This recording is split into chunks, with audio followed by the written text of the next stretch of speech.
What? Later. Someone reminded me that we have some urgent matter to take care of. First, for the first timers, there is a prerequisite here, which is a very spiritual movie, just to put you in the atmosphere. So that will be tomorrow night, movie nights for the rookies. Then, to keep with that, I was asked about poker night. Okay, so here on poker night. So the old-timers will send the rookies to the cleaners. Which night? Would be Tuesday then. Tuesday poker. Then I don't know whether we have Indian night Wednesday. No more Indians. Really? Okay. So no Indian night this time. Then talent night. Who is in charge? Adrian is in charge. So any talent you have as a stripper, whatever.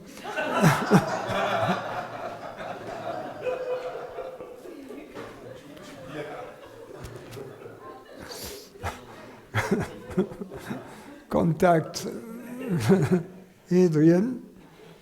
And then classical music night will be Friday. We have a concert with the principal clarinet and the assistant clarinet of the San Diego Symphony. So it will be clarinet and piano.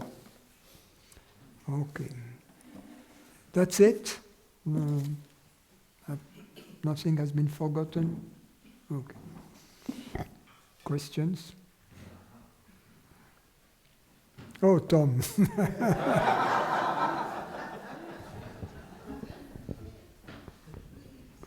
The question machine. Yeah. Last time I was here, a year ago, I didn't have one question, but this time it came.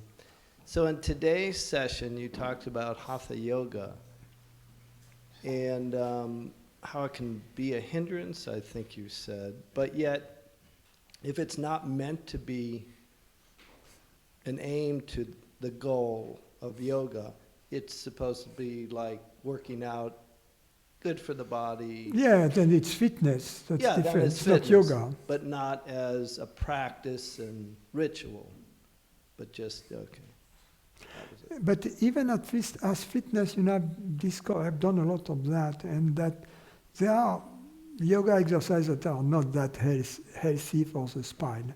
And you may, torsions, any torsions, you have to be very careful. In which? Any torsions of the spine. Yes. Torsions, rotations, twisting the spine. You don't want to go too hard on those. You have to be very careful. So, just food for thought. Now you also mentioned last night not going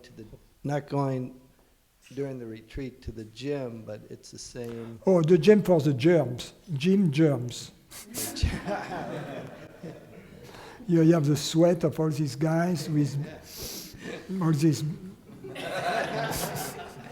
California has a They lot of sweat a lot. testosterone. When I'm there, I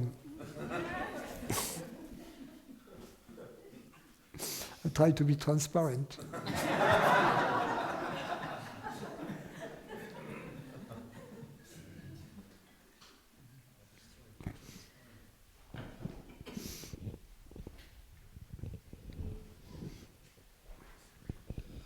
Francis, what is the will?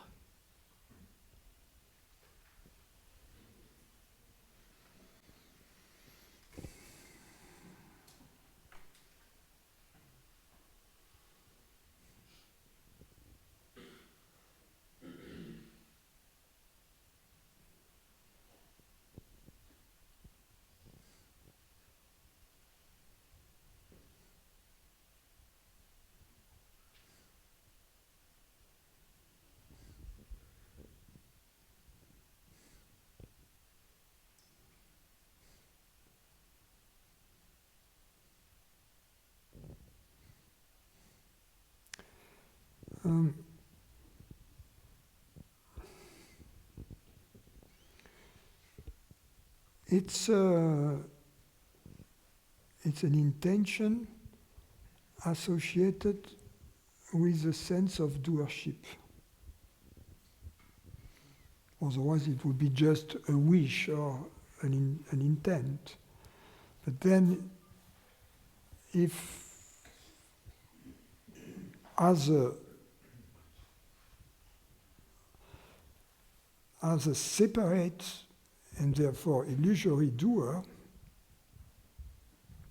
then there is a personal will associated. It's an intention that originates from the belief to be a separate entity, and which is at the same time associated with the belief to be a separate doer that can do things in order to achieve the goal. That would be personal will. Regarding universal will, it's an intention that doesn't originate from the belief to be a separate entity. And this, then it could be called universal will. Now, this will can expresses itself through activities, implementations in the physical realm, in the universe. And there are two implementers as instruments. One is the body-mind of a separate body-mind, and the second part is the rest of the universe. So they both contribute when it is not when there is no ignorance, because both parties are part of the whole, right? Are part of the unit. So they both cooperate to the materialization of this original intent. So the original intent is impersonal, and then the universe serendipitously cooperates with the implementation of this original intent, and the body-mind also operates as a servant of the Absolute to implement this original intent. So that's it could be put in a nutshell by the saying, do your best and let God do the rest. You see, do your best, it means if you do your best, you are of good will. You are of good will means impersonal will, that's what it means. So you are of good will, you do your best, and God, through the rest of the universe, will bring the will to fruition. So we have to recognize within ourselves the nature of a will to see whether it originates from ignorance or not. And that's relatively simple to ascertain that by asking oneself the question, would I have this intention if I wouldn't believe to be a separate entity? You see? So if the answer is yes, then it means the will is impersonal. The will may be related to the body. It may be the will to be healthy, or the will to find something to eat, or to meet a friend, or whatever. And this will, if it would be still there, no matter whether I believe to be a separate entity or not, then is impersonal. So then I can do my best to implement this will, having ascertained its impersonal quality, and then somehow the universe will cooperate. So even if I end up apparently failing in this implementation. Serendipitously, somehow the universe will do it for me. But I need to do my best still to do it. So. Thank you.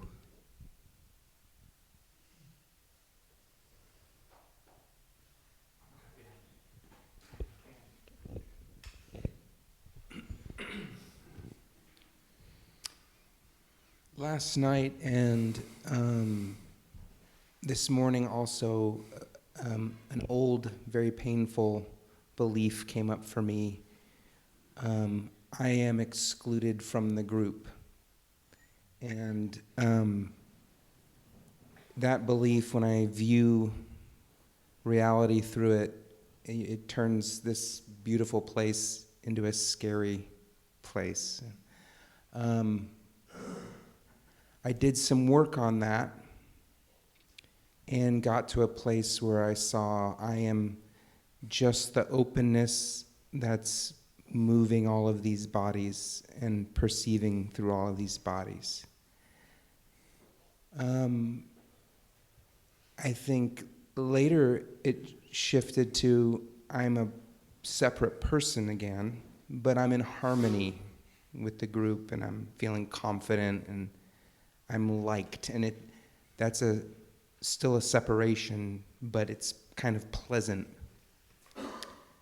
And I saw in the last meditation that that's not where I want to land either.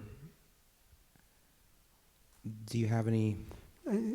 You saw in the meditation that it's not. I saw that more pleasant version of I am separate. As an image, there's always seems to be some image here.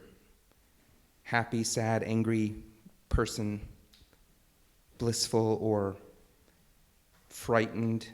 I call it the flame of dumbness. Sometimes it's this thing that it's like a presence of a person, feels like it, that I'm often identified with.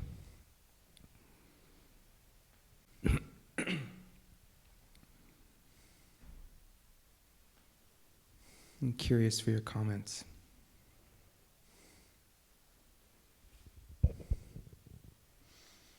Well,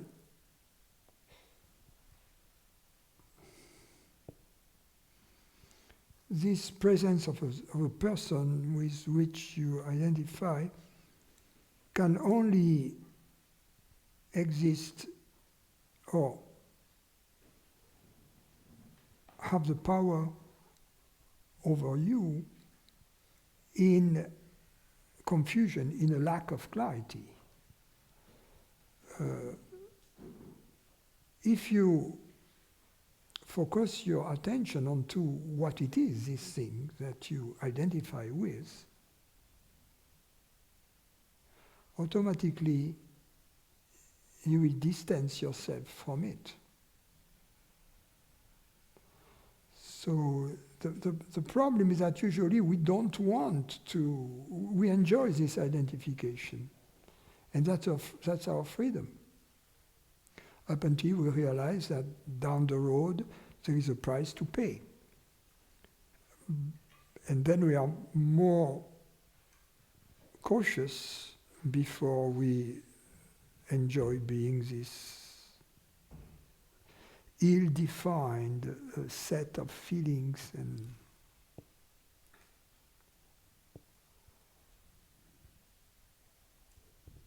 Is that what you call the cute side of? yeah. Yeah. Of ignorance, yes.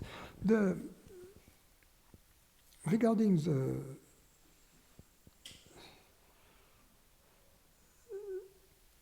also separation, and when you say, well, I go and I know I am ultimately the space or the presence that perceives all these beings and that creates all of that. And then there is a sweetness to that But then at the same time, there is this body, and there is concomitantly, in a sense, both the experience of the body and this knowingness that, in a sense, I am universal. I am beyond the body. And that's perfectly okay, provided, because it's okay for the body to be understood as separate, because to a certain extent it is. In truth, the body is not separate. If it were truly separate, we couldn't even communicate, right? If we were two different universes with no bridge between these two universes, we couldn't communicate. And if there is a bridge, there are no two universes because they are connected through this bridge, right? So ultimately, the fact that the body and the mind are separate is an illusion. But to a certain extent, we can use that as an approximation to describe our daily experience. That's okay, provided we are clear that that which is separate to a certain degree is the body. So then you have a concomitantly the body, which is okay, separate to a certain degree or in certain aspects of its qualities, but at the same time, it's not what I am. Right? It's not all of me. It's in fact part of me, it's not all of me. And that's okay. It's perfectly okay. It's a vehicle, if you will. In other words, when we go there, we don't fall into ignorance. The fall into ignorance is when we, consciousness, believe to be something limited.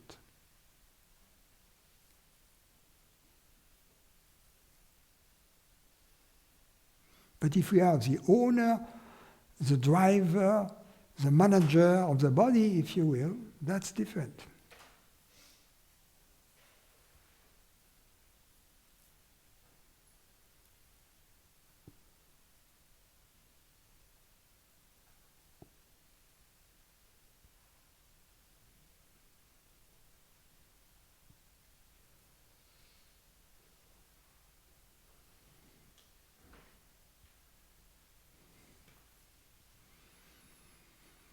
Thank you.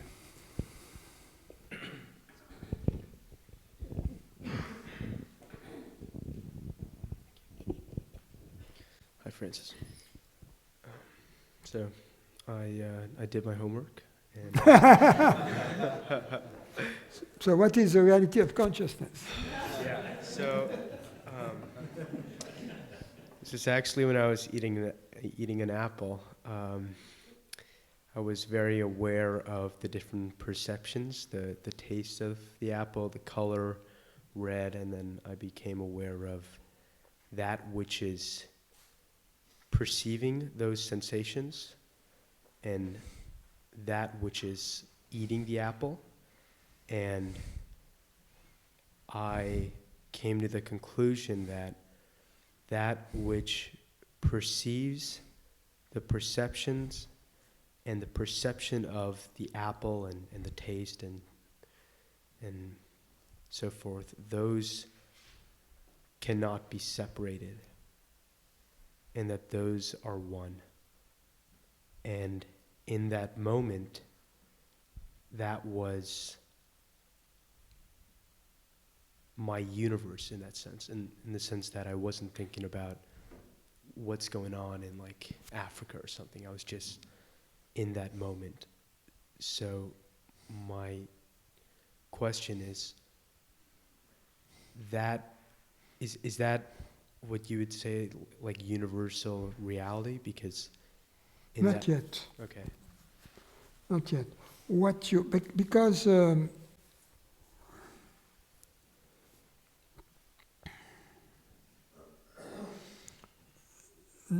the experience you are describing, which is a valuable one, is that the perceptions that appear to you, meaning in consciousness, cannot be separate from consciousness. They are one with consciousness. Therefore, they are made of consciousness. Right? Because before the apple, there was consciousness. And during the eating and observing of and seeing of the apple, there was consciousness. And after the apple had disappeared into your stomach, there was still consciousness, right? So, during the presence of the apple, for you as an experience, the apple was consciousness, because, right? Because the consciousness is that which remains.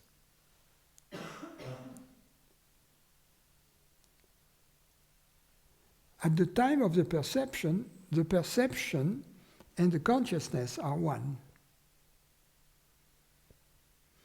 Consciousness, if you will, takes the shape of the perception. Now, that's one step in the right direction, but it's only the first step. For the following reason, is that the perception of an object is not the object. For instance, you are perceiving this flower here, right? You have your perception of the flower, an image, right, that you see. You can understand that as Francis looks at the flower, his perception is different from yours. Because I am closer to the flower. So for me, the flower is much bigger. Right? And I see it from a different angle. So the two images, the two perceptions, are completely different. So what is it that you perceive and what is it that I perceive? We cannot say that, in other words, out of these two perceptions, which one is the flower? They're both the flower. No, none of them is the flower. They are perception of the flowers, but because we say the flower, there is only one object, right? So what it means is that your perception and my perception are different. Therefore, your perception of the flower and my perception of the flower are different. But we claim that we perceive the same flower. Therefore, we are not perceiving the flower because our perceptions are different. That there is a flower out there is not an experience. It's an inference. What is an experience are your perception and my perception of the flower. Whether there is a flower out there or not, we don't know. Are you following me? Okay? So far, what you have established is that your perception of the flower and your consciousness are one. Right?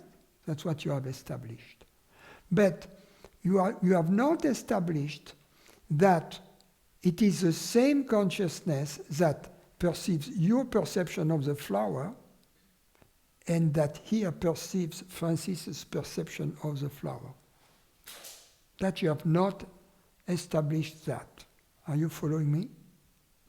So the next step is to ask the question, now that I know that I am consciousness, now that I know that whatever perceptions, thoughts, bodily sensations I have, as the realities are made of that consciousness, how can I ascertain whether this consciousness is the same in me and in Francis, so to speak? Whether it is the same consciousness that perceives these two different perceptions of the flower, or whether there are two separate consciousnesses. You know, that's the next element. And in order to go there, at least intellectually, in a first step, we need to understand the reality of consciousness. That's why I had given you this.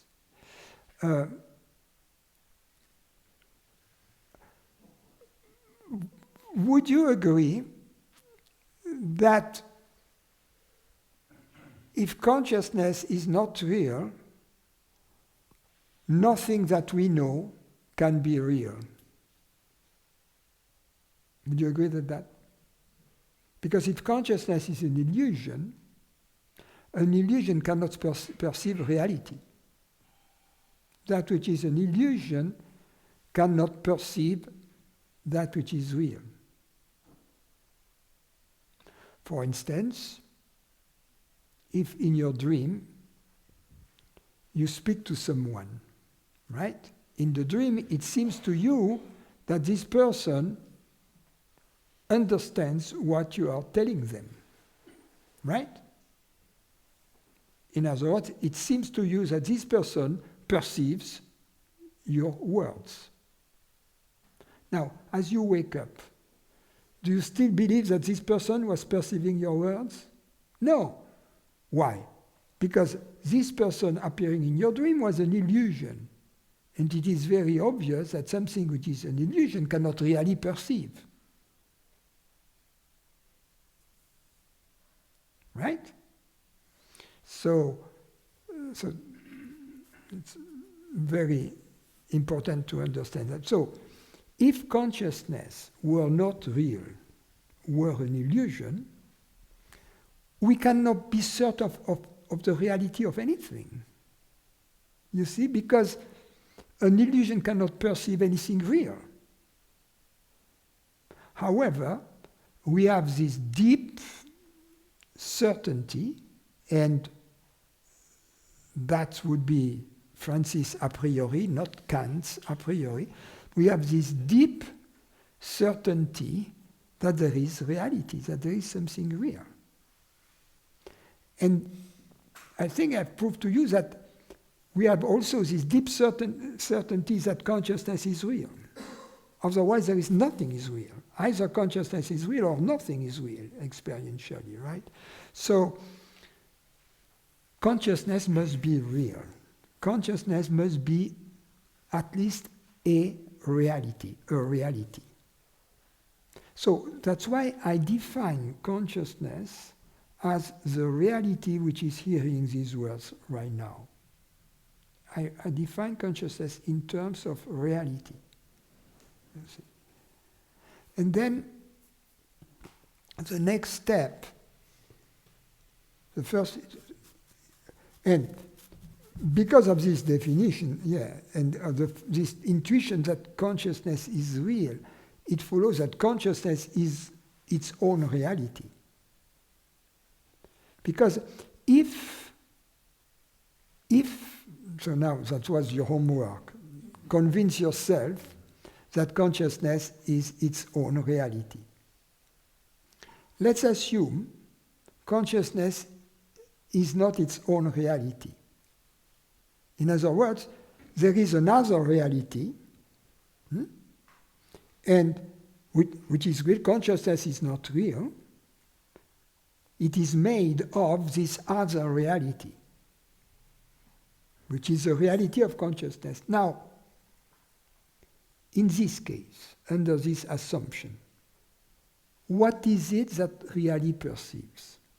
Is it consciousness, or is it this reality consciousness is made of? It's consciousness. No, it would be this reality consciousness is made of. Because that which is an illusion cannot really perceive. In this case, consciousness in relation with this reality would be an illusion. You see? Therefore, the only thing that would really have perceiving power, would be this reality. So therefore, consciousness is its own reality. Okay, that's the theorem you had to prove. You failed.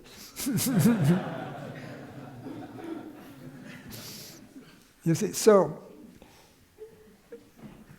it doesn't matter. It's just food for thought. It will come back to you with a vengeance at some point.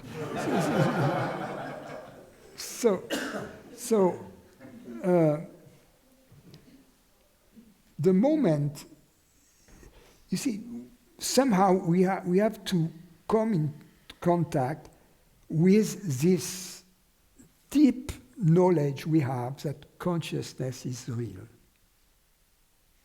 Because we live in a culture in which no attention has been paid to consciousness, because all the attention in our culture is towards the world of objects, phenomena, stuff. Neither in elementary school, nor in high school, nor in college did you have a course about consciousness. That's strange when you think about it, because it is that through which we know everything we know. So it would make sense from a scientific or methodologic point of view to study the instruments through which we know everything, right? That's what in science we do.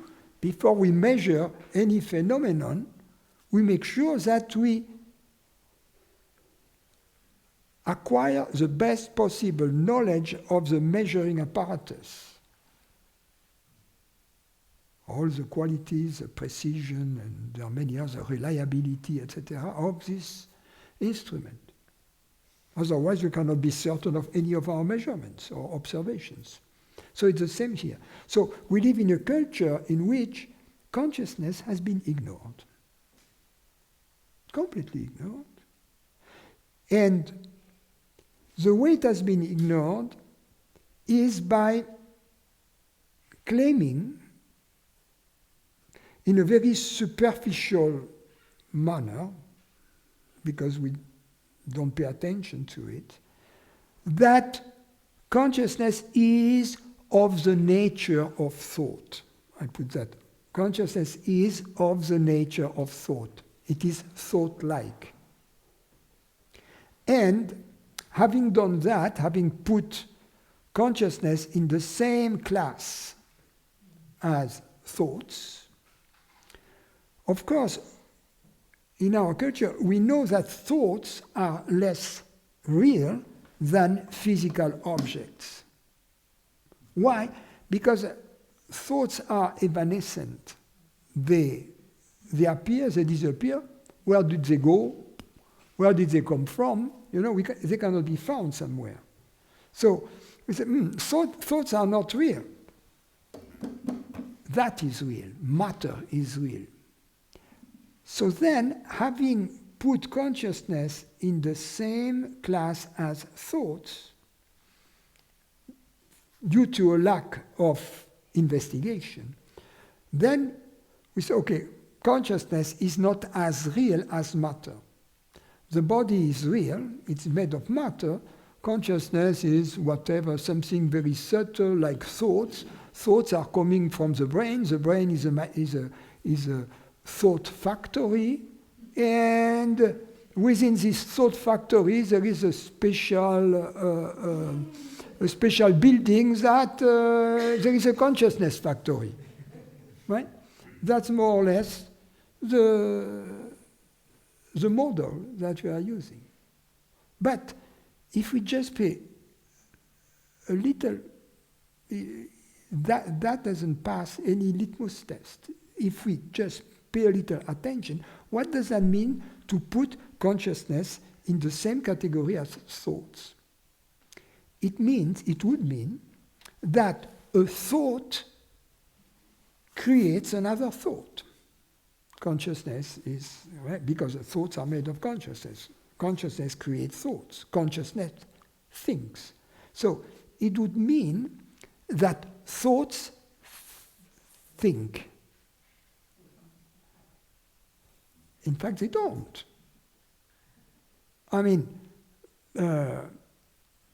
in your case, the thought of a beautiful young person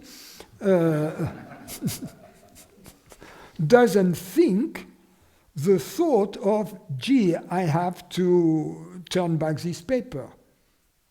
Right? No. A thought doesn't think another thought, for the simple reason that there is only one thought present at any time.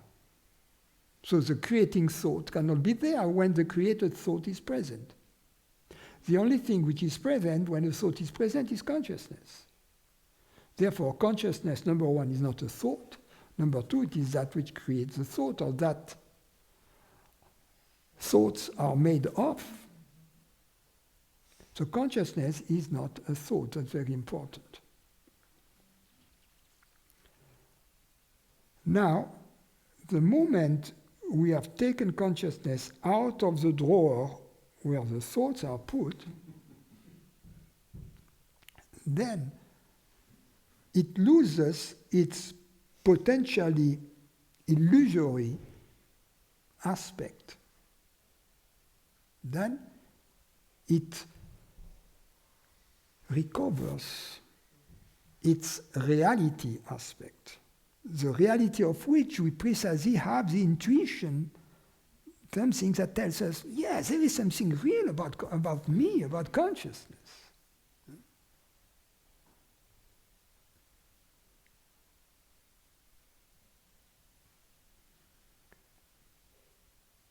The reality is not just that which is perceived. In fact, that which is perceived is not real as having an independent existence from that which perceives. It's a far-reaching conclusion then, because it means that which perceives never ceases to be and has never come into existence. That's the entire business we are interested in here. This extraordinary news, if you will, that this apparently ordinary consciousness presence, number one, is not a thought. So it's not intellect, it's not a thing. Number two, it's real, it's more real than stones, because it is that out of which stones are made, and mountains, and galaxies, and this universe, and thought also, yes. So that's an extraordinary hypothesis, if you will, but very interesting one, and one which is worth checking out.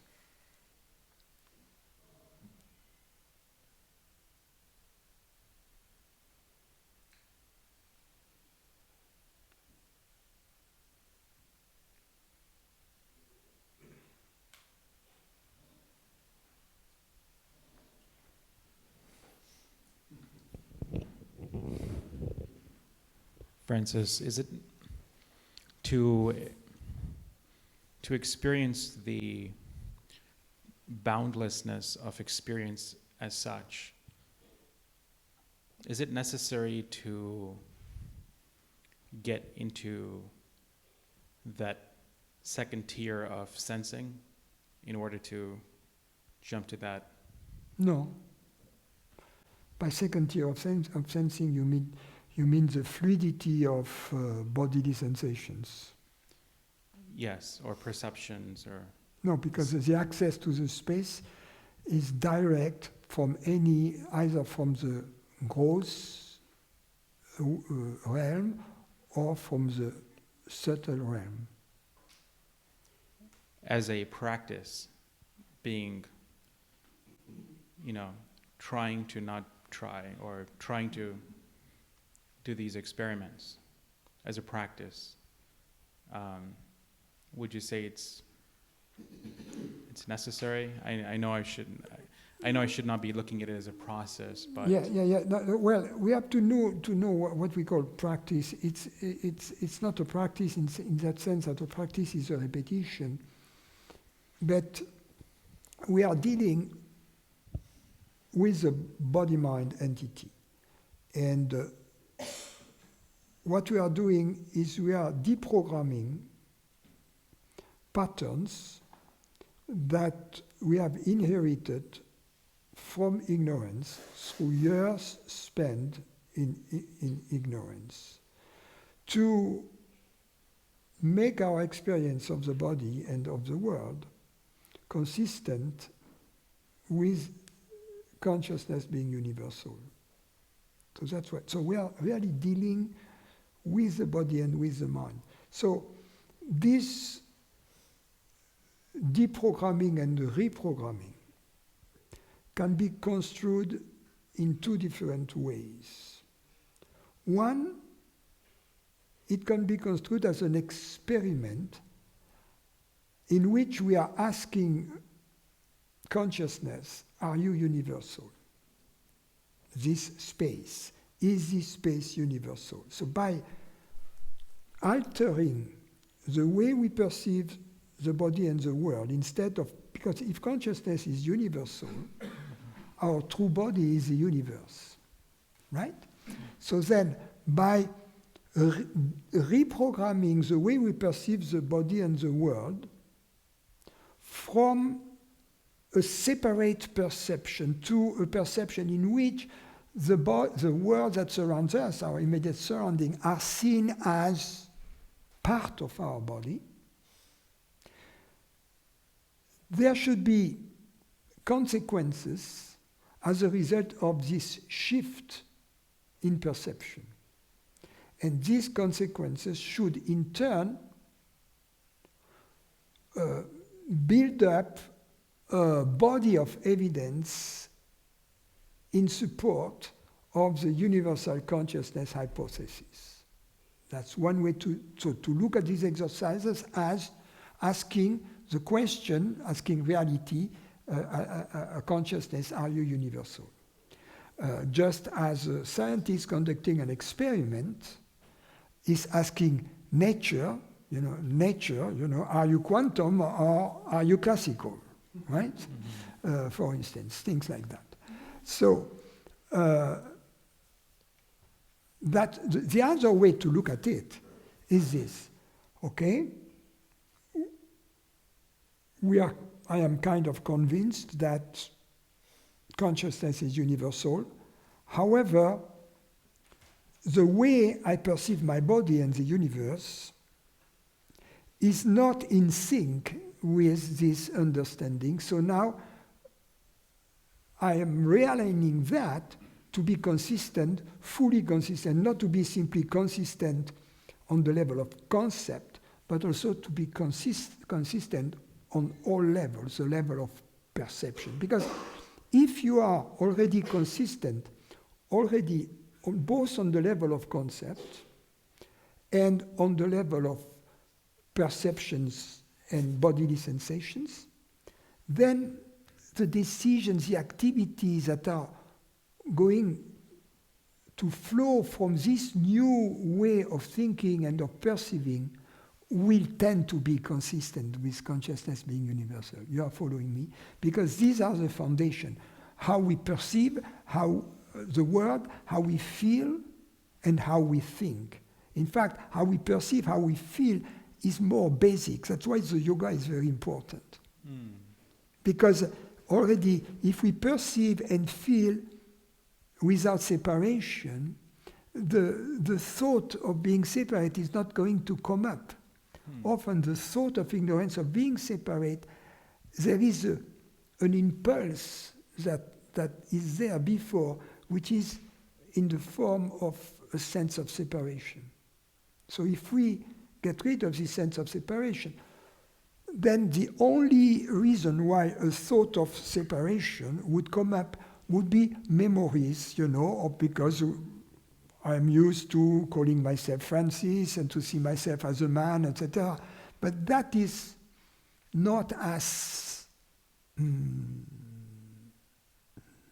powerful, if you will, as an illusion, as this deeply entrenched sense of separation.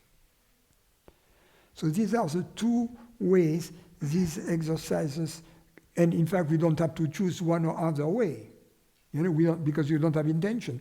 We do the exercise and they are going to work both as experiments into the nature of consciousness and at the same time as a realignment of the way we perceive the world and the body. So, thank you very much. And the next question I have is, once that boundlessness is experienced, it's very hard to maintain it, or rather, there comes a point where one notices that you're observing this, and then it goes back into a vicious circle of, this is not really boundlessness because I'm observing it, observing that experience itself. Is there like a seamlessness of, does it regress into a, is there like a seamless regression that happens from that experience? In fact,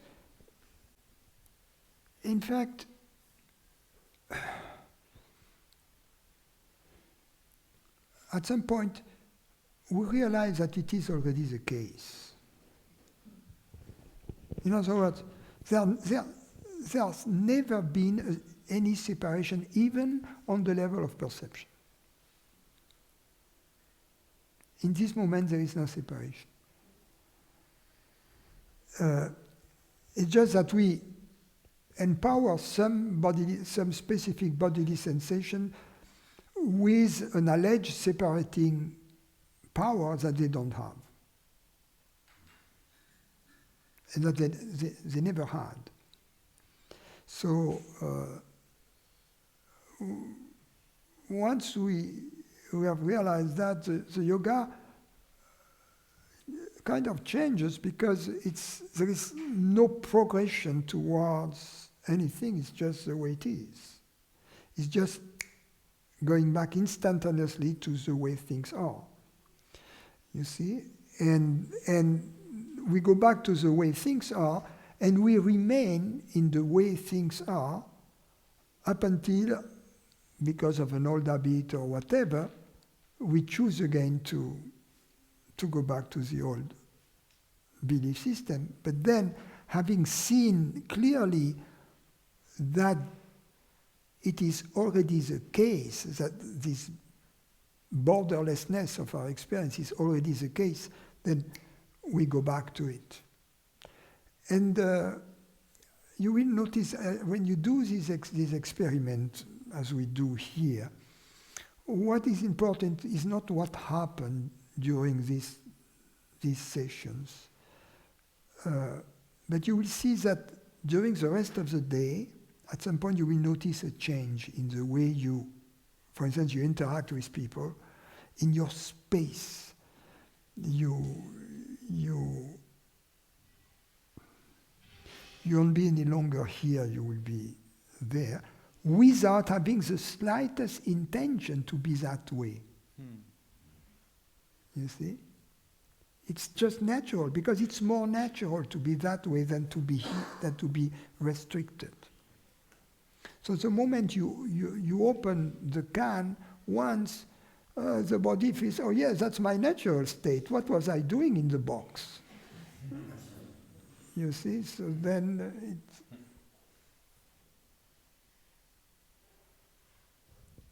Thank you very much.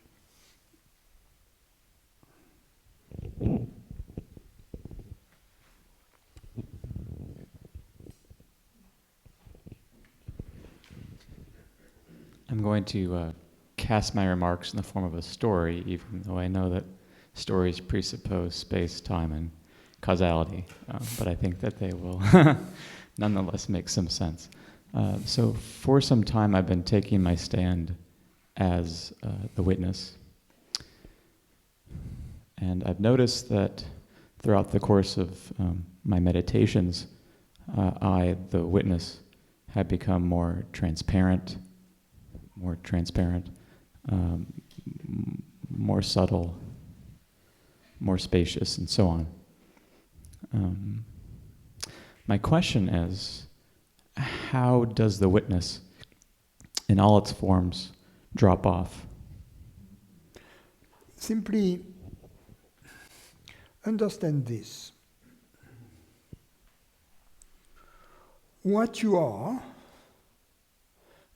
already it, right? Would you agree with that? Hmm? So that to take your stand as consciousness, as what you already are, means simply not to take your stand as anything else. Right? Since you are already it. You know? It's like me if I say, okay, what do I have to do to be here?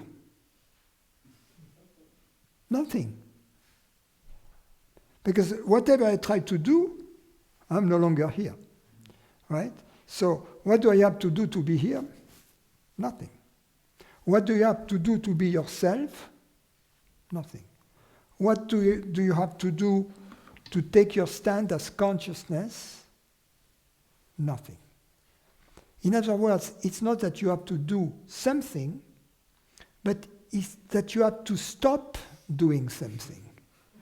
And to stop doing something, it's to stop believing to be a separate thing. Even to stop believing to be a witness, even that. Although that was useful, but drop the witness. You see? Don't take your stand as anything. By not taking your stand as anything, you are taking your stand as yourself. Because you are already yourself. You see? I know it's frustrating because then you have nothing to do and we want to do something, but then if you want to do something, I don't know, play tennis, sing songs, dance, tap dance, do things like that, and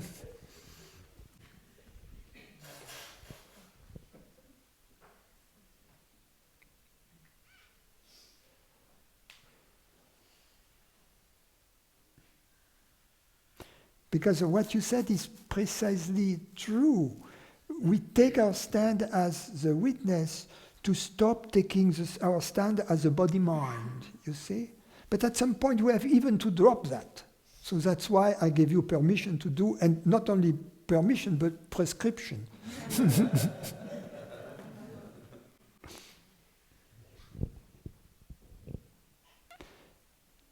The rule is simply, don't take your stand as anything else. So, for instance, if I take my stand as a man, as a woman, I have to know that it is not my real stand. It's a temporary stand. It's okay. It's like an actor on stage, right? He's not Hamlet or Iago or King Lear or whatever, or Othello. He's not any of those. But for the time of making his money, he plays the part for a while. So it's the same. For instance, if you have a father, right, and if you have teenagers, usually you become a father when they need two things, money or transportation, right? So that's the case when you stop taking your stand as what you are and you become a father, or driver or an ATM machine.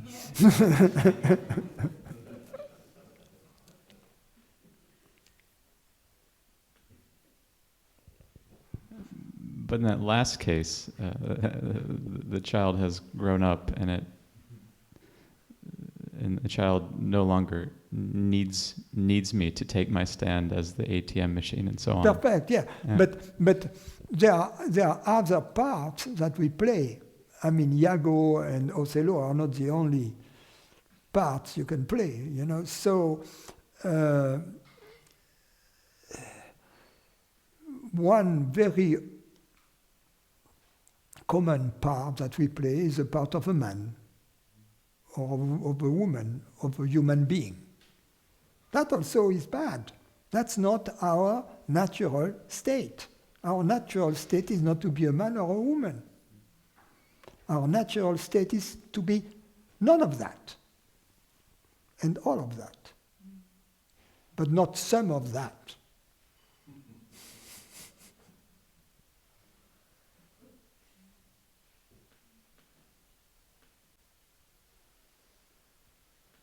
Now, if you're in bed with a beautiful partner, play your part.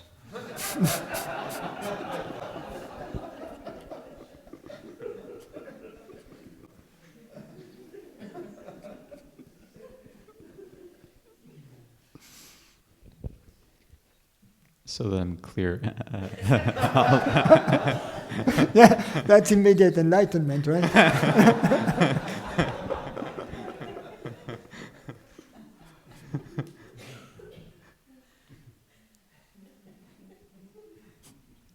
We'll set aside that other question. so that I'm clear, what would you say the prescription is? Say, because it's very simple. How to take your stand as awareness by not taking your stand as anything else. Anything else. A man, a woman, a personal history, anything else than awareness. To be just awareness. That's all I am. That's all I know to be. That's simple. So the moment, so that's the path, you know. As long as I am awareness, that's all I know to be. I don't have much information about that, other than I know that I am awareness. What color awareness, what size, how big, how small, I don't know. So basically, the only thing I know that I am, and that I am awareness, and I don't know much more than that. But strangely enough, it's enough. We don't need to know much more about what we are than that. Even that is too much. So it seems to be too simple, but it's sufficient. Now, when we are nothing else than awareness, we are on the path. The moment we believe to be anything else, we are off-roading, and then we get slapped. We know that, yeah, we are in danger because it's a minefield left and right of this road. It's a minefield. So you don't want to walk there for too long.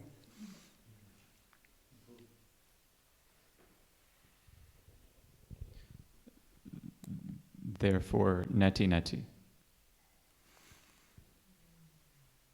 I mean, to notice any, or I can just to notice any limitations or contractions of awareness. Yes, neti, or stop it. Yeah. Thank you. Yeah, I recommend another prerequisite for the rookies. Go on YouTube, Bob Newhart, stop it.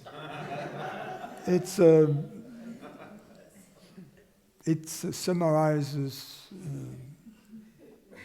deep wisdom about psychotherapy.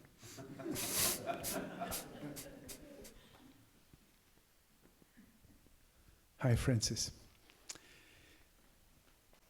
I must admit, to me, so what you just explained, you don't have to do anything to be what you are, to stand there. For me, one of the most difficult situations is when I am confronted with someone who is very much into separation. So I talked to you yesterday about our neighbors whom they live in the same building, and for some mysterious reason, consciousness turned them into really deep ignorance, and and even now the thought of having To deal with those. and to have a meeting with them. So I don't know what I have to do or not to do in order not to be sucked into that. Yeah, I must say,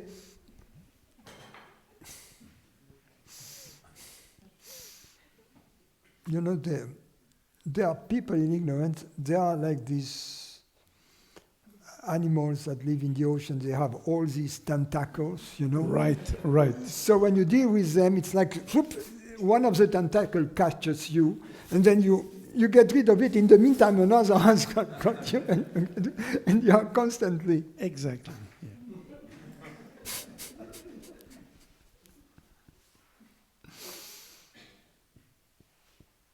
Well,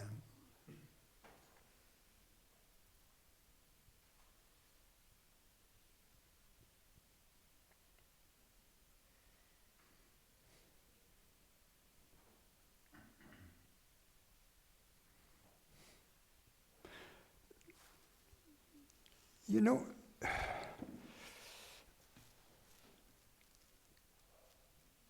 when you deal with people in ignorance, it depends when they are in good faith or in bad faith at that moment. Because people may be mistaken. In other words, they believe that they are doing the right thing, they are in good faith, you see, and they are not really doing the right thing because they are not open-minded enough, and there are elements that they are not taking into consideration.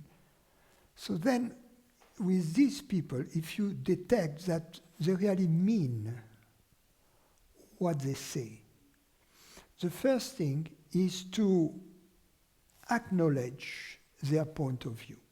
In other words, to place yourself in their shoes, and so that they come to the realization that yes, you understand exactly, you know, and where they are coming from. Because then they will relax, they will open up, they won't be defending their position. There is nothing else to defend because you agree with them, with their point of view, you understand their point of view, you are in agreement. So then they open up, and then that gives you, in this openness, the possibility to tell them, yes, you're right, but look at this aspect or that aspect that you have not considered. So then you can bring them to your point of view, and then you can, if they are in good faith, you can then find. Now, second case, and it comes from the general principle that you have to place yourself in other people's shoes. You place yourself in other people's shoes, and you see that they are not in good faith, meaning that they have an ulterior motive in what they are doing that they are not acknowledging. But that's what you know. So then, no matter what you are going to tell them, it's not going to change anything because they are at war, and the only thing that you can do is to tell these people, well, you know, let's put the cards on the table, you know, I can see what is your real intent there. Let's be honest with each other. What do you want? You know, don't take this. Can I do that for you? No. Can we try to cut a deal? I'm not sure, but perhaps. But at least let's be clear. Well, that's what I would do. In other words, I wouldn't buy their arguments that they are pushing if they are in bad faith. I would signal to them somehow, are you sure that that's really your goal? Is not your real goal to do that? In which case, let's talk about it. Because otherwise, you are wasting my time, energy, money, and you are wasting yours. Okay, thank you.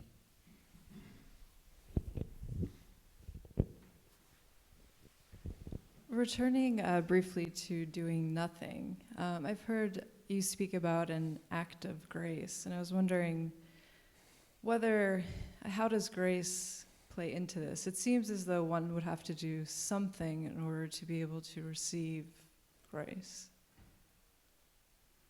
Why? Do you think that God needs something from you in order that she will give you grace? I think that there could be a lot of conditioning and values and other such things that could perhaps obscure something that... In fact, if you already seek grace, it's because you have already received grace.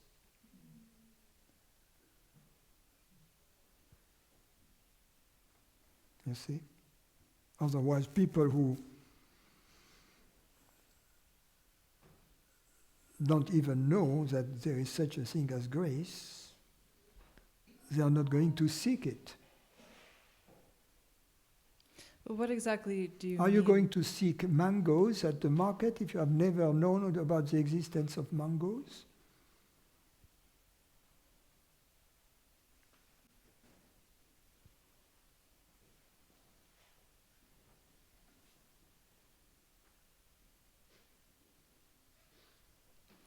But what then is grace? How do you define it? A glimpse of our real nature. A glimpse of our reality,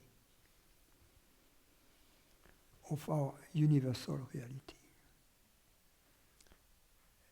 And at the same time, the birth of true hope.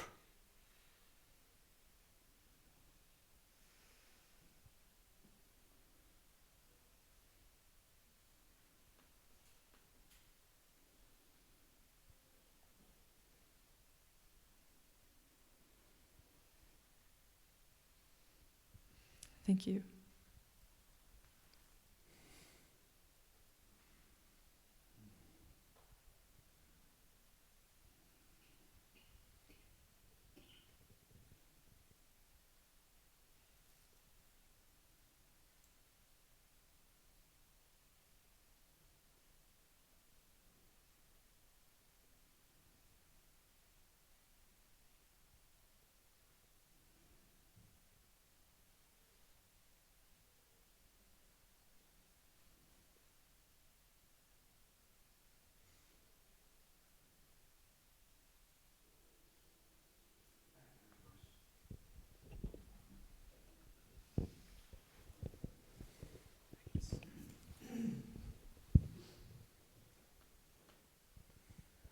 I've noticed in myself that there's a longing for something that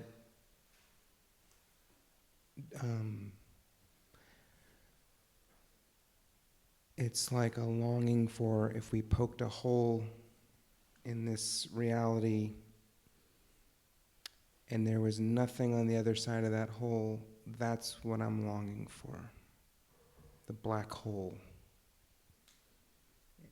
And I think that's why I'm here with you, because I've seen that in you. And I don't know where that longing could possibly come from or why it's there, but I've noticed it sometimes. And I've heard your story about the shift that happened when you met your teacher, and I've heard from other teachers a shift that happened.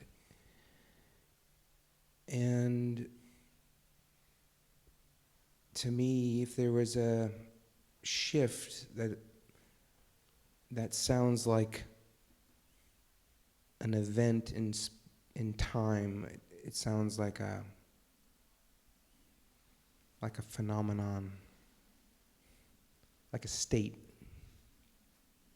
It sounds like a lot of what we're talking about sounds like a state to me.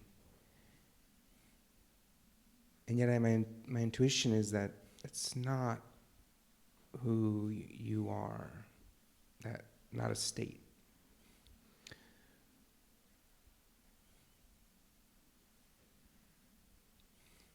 That's, for instance,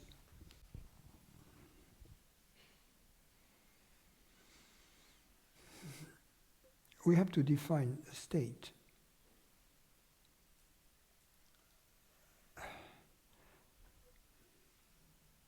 A state is a state of what?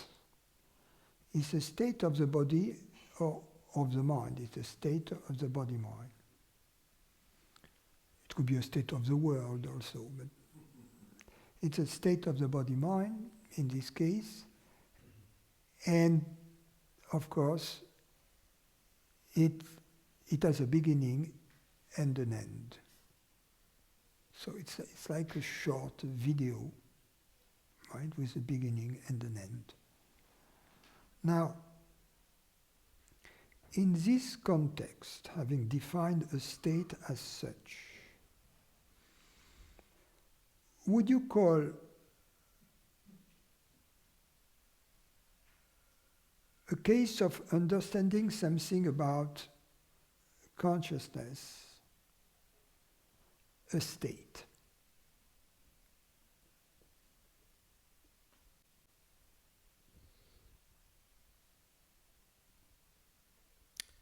only if it was the body-mind that understood it.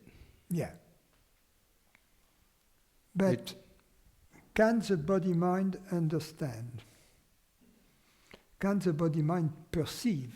Because obviously that which understands is that which perceives. But we define consciousness as the reality that perceives, and therefore consciousness is also the reality that understands. The difference between perceiving and understanding is that usually perceiving is seen as something elapsing in time, whereas understanding is something which is kind of timeless. It's a glimpse. That's why, in order to address the issue of a state, I am asking you whether you would consider understanding something fundamental about consciousness a state.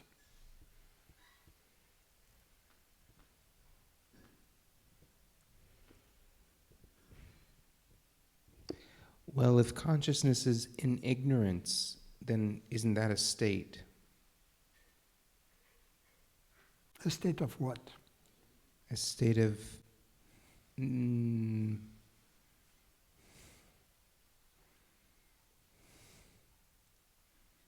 state of somehow not knowing itself, which doesn't make sense to me.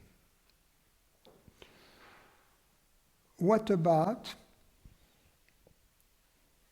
a choice made by consciousness to play a certain game using a certain avatar, a body-mind, creating the avatar and playing the game through this avatar?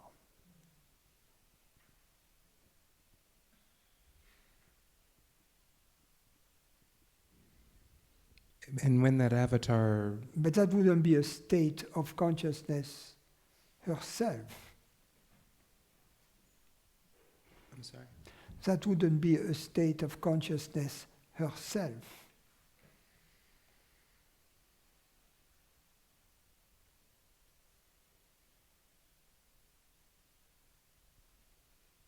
This just brings me back to my question yesterday where I just can't quite get it. Maybe, I don't know if it can be gotten here. What is it that you cannot get it? This connection between consciousness, which is freedom itself, and consciousness, which is in ignorance, to play a game. Like the bridge. Consciousness is not in ignorance. Consciousness plays a game of ignorance, doesn't mean consciousness is in ignorance.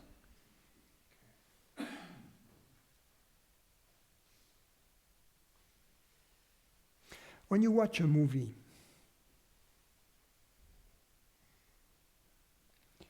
you know that you are not the character in the movie, the good guy in the movie with whom you identify. You know you are not this guy. Nevertheless, in order to enjoy the movie, you have to kind of suffer with the guy. Otherwise, you know these party poopers? People who are in the movie business. So you watch a movie, and they are next to you, and they say, "Oh, I don't like the acting of this guy. Oh, did you see, it's an 18th century movie, did you see the pack of Marlboro that the guy has?" And they say, "Oh, did you see the electrical wires? You know, I mean, this guy did a lousy job at that, you know." So, and they shut up. I want to enjoy the story. So because the professional of the movie business, he's never inside the movie. He's always in the movie-making attitude, and the same thing happens with musicians. Often musicians, for instance, if they play an instrument, they don't like too much listening to their own instrument being played, because they know the piece, they know the difficult part, and they are there, they are waiting, you know, they are waiting. How is he going to manage this one? Yeah, no, and that's the only thing in the meantime.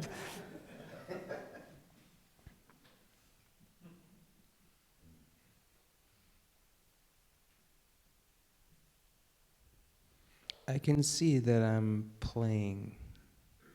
I caught a little glimpse of it when you said it.